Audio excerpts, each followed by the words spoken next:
Come on, guys.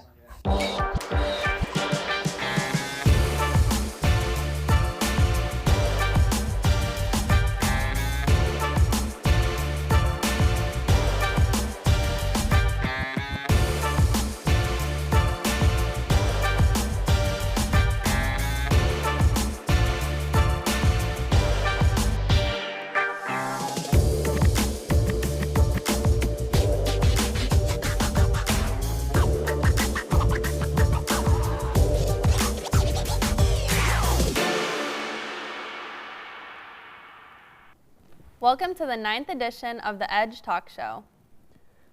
Tonight we have a few very special guests. Plus we will cover the results of the Shamrock Shakes poll and talk about the fundraiser marketing is hosting. We will also visit the Automotive program as students try welding, check out the action on Crane Day, learn about the role of Jeremiah the Phlebotomist, and hear a special story from our preschoolers.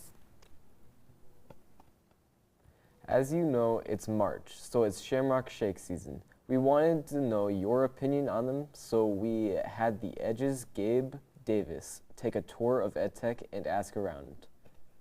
St. Patrick's Day is around the corner, and Shamrock Shakes are in season. Let's see what people think of them. Do you guys like Shamrock Shakes? Yes. No, they're mid. I don't like them. Do you like Shamrock Shakes? Of course. Of course I do. I work at McDonald's, man. I make them all the time.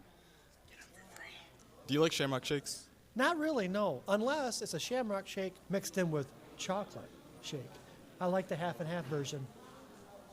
Do you like Shamrock Shakes? I do. Why? I don't know, I like mint flavored things, and I really like going to McDonald's when I'm bored, so. Logan, What up? do you like Shamrock Shakes? Indubitably. Do you like Shamrock Shakes? I don't, Why is that? because it ruins vanilla milkshakes after, and it's not good. Yeah, that's fair. Some people hate them, some people love them. Personally, I like them. Reporting from the Edge, I'm Gabe Davis. Personally, I've never tried a Shamrock Shake. What about you? Personally, I think they're pretty mid. Recently, marketing and entrepreneurship began a sale to spread awareness for the Muscular Dystrophy Association, or MDA. Our Hunter Wabisky provides us with the story. For the month of March, EdTech's Bodega, run by the Marketing and Entrepreneurship class, is supporting the MDA, the Muscular Dystrophy Association, by selling Shamrocks. Muscular dystrophy is a group of over 30 genetic diseases causing progressive muscle weakness, degeneration, and loss of mobility. By donating, we are supporting this organization that sends kids to summer camp. And they're always very grateful to have the opportunity to do things that most people take for granted. So for example, climbing trees, or swimming in a pool, or maybe riding a bike, or going for a horseback ride. All of these things come with an added level of difficulty for a child who is impacted by muscular dystrophy. We always try to raise at least $500 in the end. Our goal is kind of limitless. Green shamrocks are $1, and gold shamrocks are $5. You can donate any amount you want. All the money raised goes directly to the MDA to fund summer camps across the country, but also creates awareness and helps to find treatments and cures. You just come to the bodega, and then we scan the shamrock, and then you just give us the money and write your name on it, and then you donated. Although this initiative ends at the end of March, you can donate anytime at themda.org. But be sure to donate during March at the bodega. Reporting for The Edge, I'm Hunter Wispisky. We hope you can donate in the bodega to help raise awareness for MDA.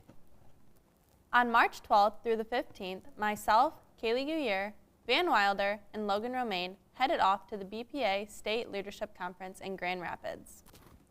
We brought them here today to talk about their experience. Hey! Well, So what is BPA? So Business Professionals of America is a competition where students get to compete and move on to like the next tier of competition. So like starts at regionals, goes to states, then nationals. Right. And what do they do to compete? So some students, like what we did, we made a presentation and we presented it in front of a bunch of judges. Other students, like the IT kids, they did like tests. So we did a lot of preparation. Can you explain some of it? So we started filming our broadcast, I think, in November or December. And to go with that, we had to create a presentation that showed how we did it and like all of our steps to get there to present to the judges. And we had to go through a bunch of like mock trials of it and like 50 bajillion different things, getting people's release forms, going to classes. It was a process. Getting more B-roll, getting all the different things. But yeah, I think it went pretty well. So, yeah. How was your overall BPA experience? Honestly, it was one of the most fun trips I've ever been on. We actually got to do a lot of different things, go to Craig's Cruisers, and like the hotel was amazing. It was actually like super cool. You got so many pictures. Wow, so many wows. We went to Hibachi and really just got to explore, and it was a lot of fun. It was a great experience, and I think we all had like a really good time. So, yeah. Wow, that's all we got to say. All our big takeaway from BPA was wow. The team left placing 5th. We all had a great time and are so thankful to have experienced this opportunity. At construction trades, the long-awaited Crane Day arrived. Our Logan Romain has the story. At Lapeer County EdTech, students in construction are doing more than learning in the classroom. On Tuesday, March 10th, their learning went to new heights. Crane Day was originally scheduled for November, but weather delays pushed the big lift back until March. This means that the house they are building will now continue into the next school year. Seeing something that I have helped build up for months now being built up is very fun. It's an amazing experience, and it's cool to see it every day. All the noise and everything and trying to communicate with others is a good way of training to go to the next job outside of school.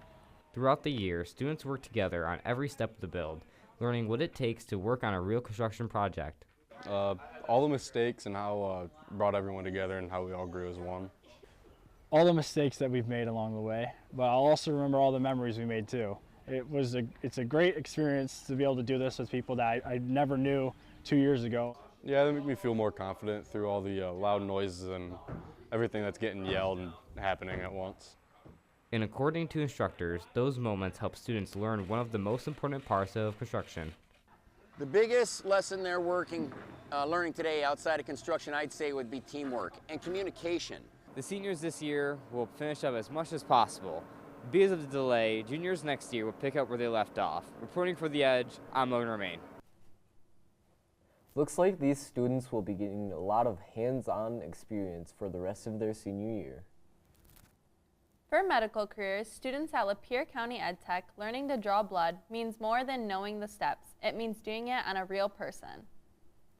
This week, the class worked alongside Jeremiah Adamski, a medical lab scientist at McClare Lapeer Hospital, who volunteered his time and his arm to give 2 students their first live draw.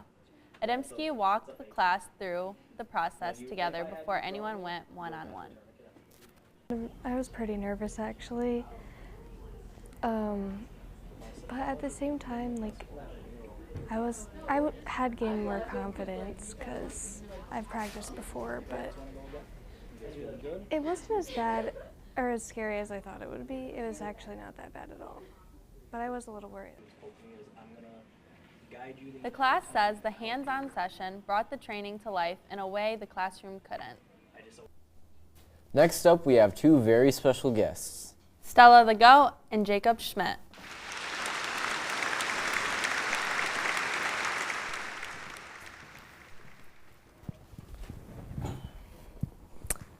So, Stella, is the Agriscience class welcoming?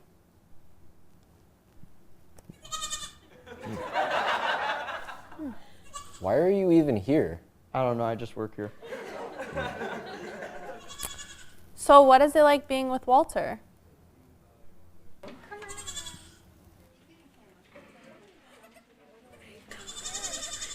Thank you, Stella and Jacob, for joining us. Auto mechanics aren't just working under the hoods anymore. Today's repairs often require skills from multiple trades. In recent class, auto mechanic students learned welding techniques, combining their training with the new expertise to become more skilled. Our Jolie DeBono has the story.